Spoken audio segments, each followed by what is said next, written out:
So let's see. So, there are many different kinds of worms, thousands of different kinds of worms. And you have nematodes, you have, microscopic worms, you have tapeworms, all kinds of stuff. So the worm family is very broad. And also there's some worms that are actually beautiful. I'm not real sure what this one is, but some of these worms actually exist in the ocean. And so we have, I don't know why they would call it a worm, but apparently it is. These exist in the ocean. That's an ocean worm. And this thing, I've never seen it. That's a hammerhead worm. I had no idea about anything like that. I didn't know that there was such a thing as a hammerhead worm. So, and this is a worm that's from Africa. Does anybody know that there's a worm this big? Well, this is amazing. So, yeah. So anyway, and then we have the gummy worms. The ubiquitous gummy worms. And these are the kind of worms we're talking about that are used for composting. Today we're going to talk about the red wiggler. The red wiggler worms, they're pretty easy to come by. You normally have to buy them, and but they're easy to buy. And they're the easiest to deal with. When you dig in your garden, like when you're cleaning out your drain, when you pull away those leaves, you see those big, long, gray worms. Well, I've tried putting those worms in my compost thing, and they just disappear. I don't know what happens to them.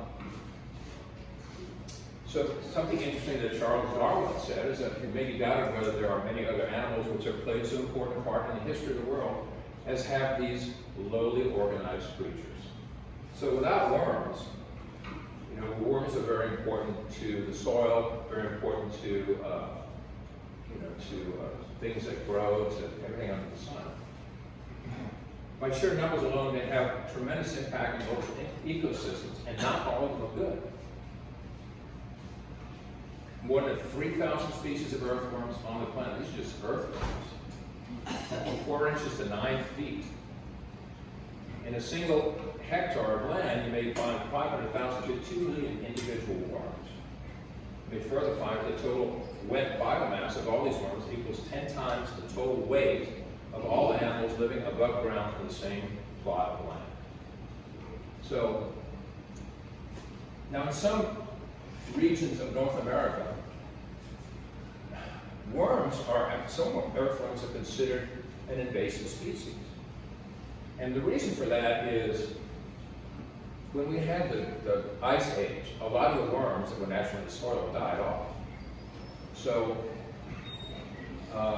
most of the earthworm species native to North America died out during the change in climate. Earthworms you find today in abundance in the temperate woodlands and forests of northern North America are relatively recent immigrants from Europe and Asia. I didn't know that. They hitched a ride in the soil of sassafras plants imported to North America in the 19th and 20th century. So they flourished and spread even farther due to humans purchasing as fish bait. Matter of fact, I think it's either Wisconsin or Minnesota, they tell you if you buy worms for fish bait, to not throw it out on the ground and finish with it. Because these earthworms in some parts can actually go through a forest and destroy all the undercover in the forest. So the kind of earthworms, so these are different kind of earthworms you find in the soil. And this is the one we're basically talking about. Now a lot of times, now I didn't know this either, because I was wondering where the heck do you find these red wigglers. They're in there, in the soil, but they're not easy to find. But if you go out into a pasture and you look like, what do they call it? Cow dung or horse dung, you'll find them in the dung. So you typically fall in these categories based on where the soil they live. So you have the epigeic class of earthworms. These worms play a big role in decomposting leaves, etc. Red worms, also called manure worms, among comparatively small earthworms, and they're commonly sold for use in compost piles. So that's what we're talking about.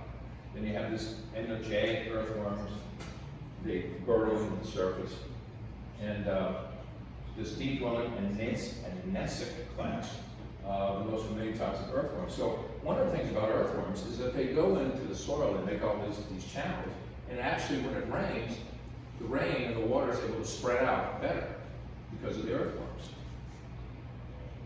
All right, so this is what an earthworm looks like in interior. This is the mouth, the brain. They have 5 hearts, and they are hermaphrodites, which means they have both male and female organs. So, and this is what it looks like when you take, I couldn't imagine if you actually dissect an earthworm, but this is what they look like inside. Fascinating. So, and this is a mouth of an earthworm. There's a worm eating. So, they don't have lungs. They actually breathe through their skin. And they have to be moist. You know, you're going out in the summertime, on a summer day, and you see an earthworm on the sidewalk, he's all shriveled up. The reason he's shriveled up is because he just dries out. He can't breathe. And without that moisture, he dies. So whenever you see an earthworm on the sidewalk and he's still alive, I always take him and throw him back in the grass. Somehow I get lost. So there's a gas exchange, can occur, and the worm can't breathe without the moisture. They don't have eyes, but they can detect light.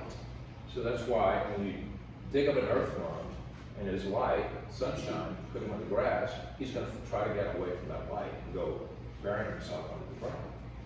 And now this is something that's really fascinating. Reproduction, I wondered how do these things reproduce? I had no idea. So what they do is they come and they match opposite directions, and each one will deposit sperm into the openings here. And then this, little ring thing you see on a worm, that actually moves. I had no idea.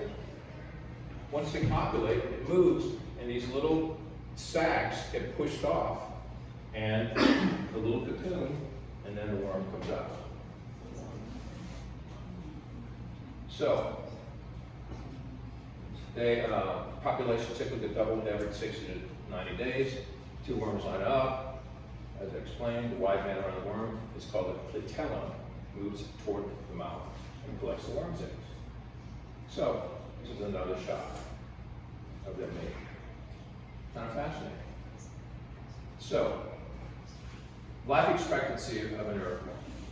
Night crawlers, an average lifespan between 6 to 9 years. Some can actually live to 20 years. You can imagine an earthworm living to 20 years. I have goldfish and they live over 15 years. So these little red worms typically live between 2 and 5 years. Gray worms who spend their entire lives in the soil live between 1 and 2 years or so. So here's a close-up of these worms. Another close-up, and this is what happens. Sometimes they'll bite. If you reach your hand down, just this is a microscopic one. So, what kind of vessels, or what do you use to actually do worm composting? If you have, like I would say, a big family, and you're really into wanting to do worm composting, you can get these elaborate contraptions. All right, here's another one.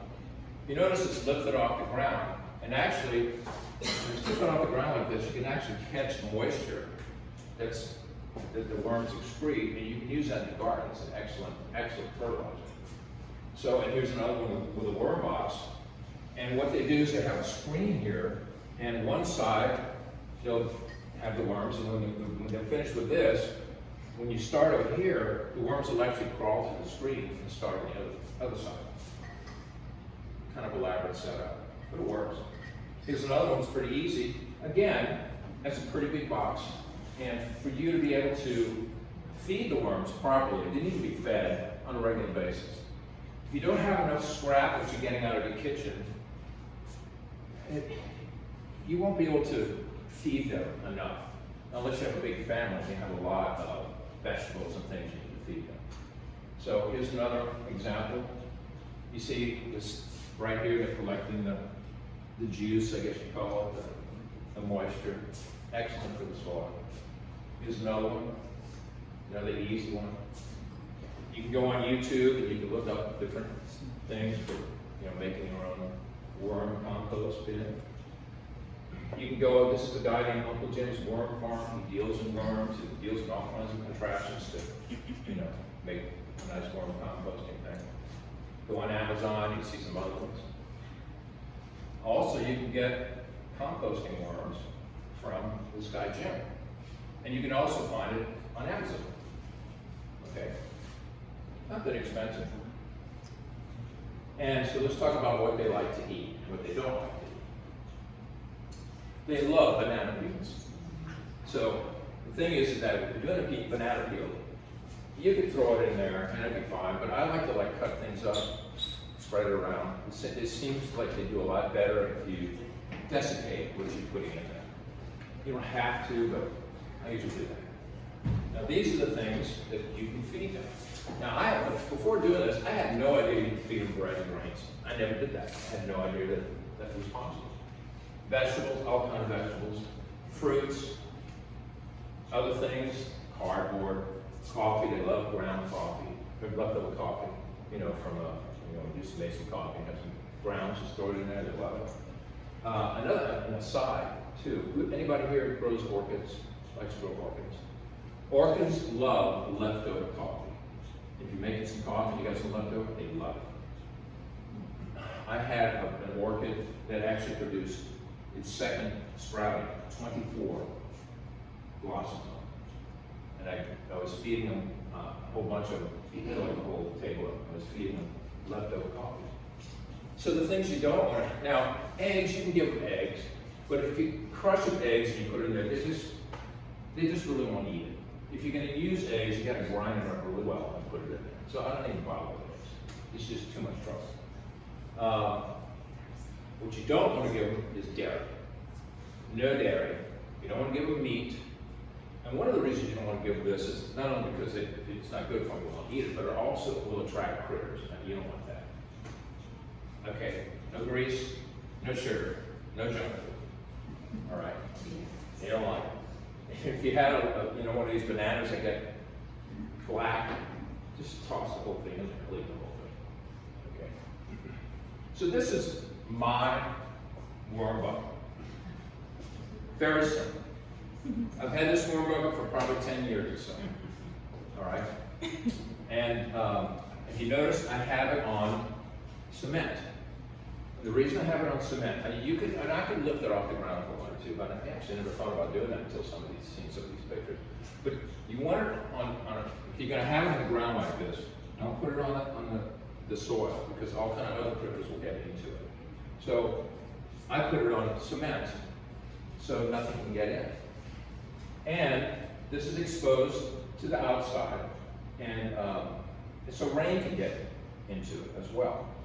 Now you can do the same thing, and you can have it, for example, you could get another bucket and set this inside another bucket and keep it inside. Or keep it in the garage, or keep it somewhere like that. But I like to keep them outside. You notice I have holes in the side. This is about, I actually have a drill bit that this would do, and I couldn't read what it says, but I think it's an 1/8 inch hole. You don't want to make the hole too big because you don't want critters trying to get in there. All right. So now, this is not a worm bucket because this is an example. My worm bucket is full of stuff, so it's very heavy.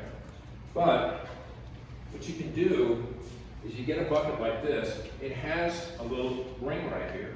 You pull that ring off, you put string in there, push it down in there, cut the string off, and you got a nice little top. All right.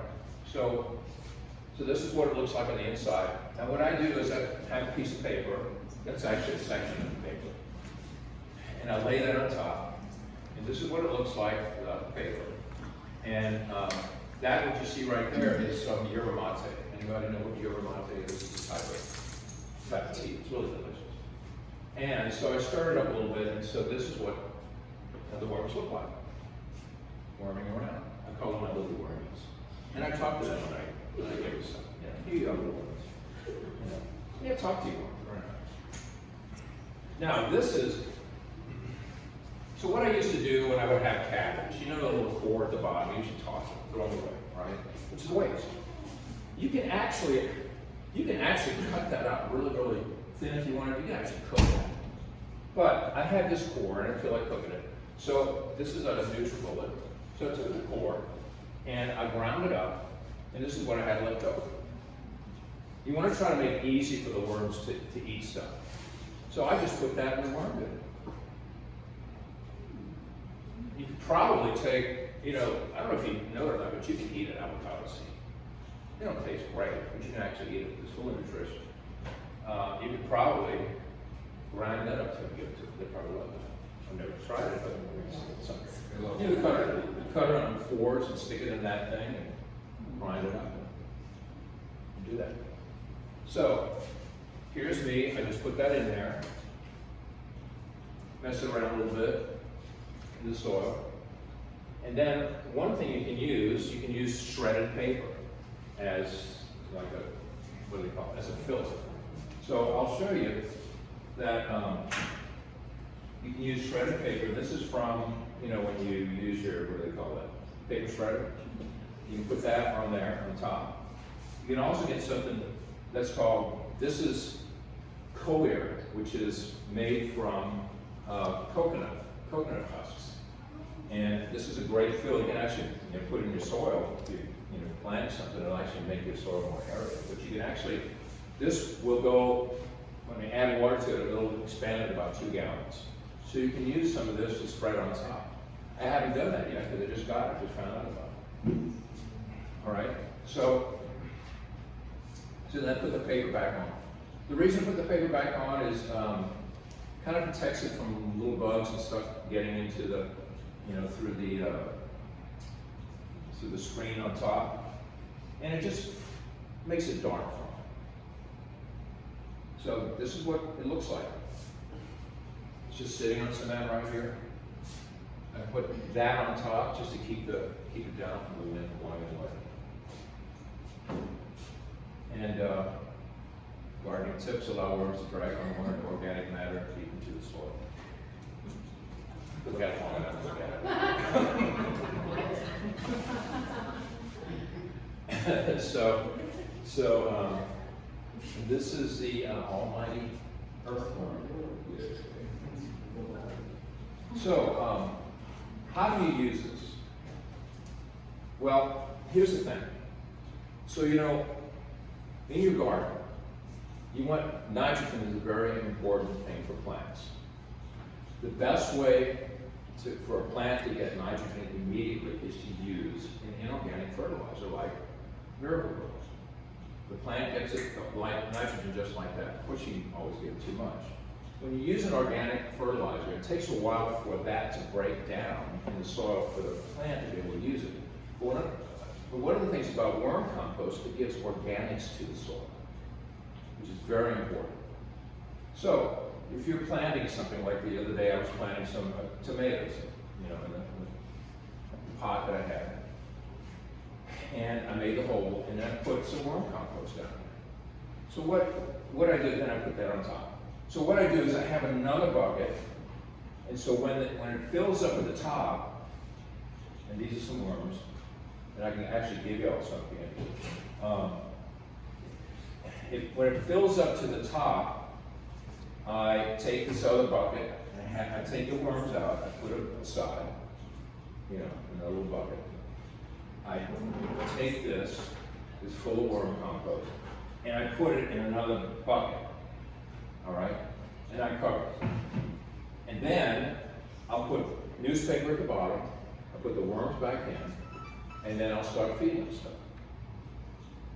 And that's how I do it. So then you have a bucket of this worm compost. You can use it to side dress, a plant. You have some plants you want to side dress, and you can also put it in like a watering can, and put water in it, and use worm compost tea. So the worms are just in the swamp? The worms are kind of, they're at the top. Oh. You see, at the bottom of the bucket, there's hardly any worms down there. They're at the top. So you can just lift them out like this. Be careful not to get bit because You can just lift them out like this, just set them aside, put them on a piece of newspaper or something, set them aside, take all that worm compost out, put it in another bucket. As I said, so at the bottom there'll be holes too, all right? Holes on the side, because you want it to drain, all right? So then you put paper there, put the worms on top, and you just get started again. You just start feeding them again. So, let's see, what else? Any questions? Yes. How much sun can your one bucket get? How much what? Sun. You know, I'm glad you mentioned that. I try to keep them in the shade. The other house I was at, it was actually under a tree, so it never got sun. In the backyard where I have it, it gets a little sun, but not much. That's one of the reasons I keep it covered over like that. If it's going to freeze, or if you have them outside, bring them inside. Because, you know, if they're in the soil, it's a different thing. But if they're in a bucket, they can freeze and they can die. And another interesting thing I discovered is one year I had put another bucket, that in another bucket, and it rained. And there was some other little critters in there that I didn't want, I didn't know how to get rid of them. And when I looked in there, I was, oh my God, it's all full of water, I'll kill the worms. No, you won't kill the worms. The worms, they thrive on oxygen, so if the water has oxygen, they'll be fine. So it killed all the little critters, other little critters I didn't want in there, just emptied it out and the worms were fine. So, yeah, so it's gonna freeze, bring them inside. Do you keep it outside because it smells bad? No. No, it doesn't smell at all. In fact, no, no, you can bring them inside, you can put them inside, put them in, you know, in the kitchen or in your garage. I like to keep them outside just because it gets fresh air. If it rains, it gets nice fresh water. So, any questions? Does it get too hot in the summer here to keep them outside, or is that okay? Well, you know, I've had them outside forever, and in the shade. but I keep it in the shade. I guess if they got too hot, you could cook them. I don't know, but no, I keep them in the shade. So, so you know, the one this is it's kind of a covered little area, and it does get rain, and I like the fact that it gets rain. And so during the summertime, if you have it out, if you got a dry spell and you go out, and if it's under a tree, you go out and it looks kind of dry, you need to give them some water because they can dry out. And also, you need to feed them, not every day, but they need to get fed at least a couple times a week with something, you know, with fruit, with banana peel, any of that kind of stuff I would recommend. Yes? One thing you can do is, what I do, I have a double tier thing I made out of 2-gallon buckets. But you can, when you get your bananas on, just chop it up, put it in a Ziploc, and put it in the freezer. And then, whenever you want to feed them again, if you don't have anything, it thaws out beautifully and they love it. Good idea, good idea. Yeah, that's an excellent idea. Because sometimes I have too many banana peels, I'm like, I don't want to do it. That's a good idea. Yeah. They do fine with coffee grounds. They love coffee grounds. Coffee grounds, tea, anything organic like that, you know. And as far as covering them over, you can give them leaves, but they're not going to chew the leaves up very well. Something like that. If you're going to use leaves, you got to crumble them up. Maybe put them in a blender or something. You know. What's that? Oak leaves are terrible. I didn't like them. I tried oak leaves, they just don't decompose. Oh, is that right? Yeah, They yeah. ignore them. Yeah, exactly. I avoid citrus fruits and onions. Is that unnecessary? Yeah, you avoid citrus fruits. No citrus fruits. No citrus peels. They don't like it. But onions and garlic. Well, I don't know. I've never fed them onions and garlic. I've fed them like the peeling, but they don't eat it. They don't eat it. It just sits there.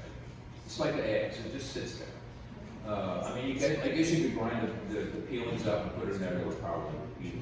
But you got to make it easy for them to eat.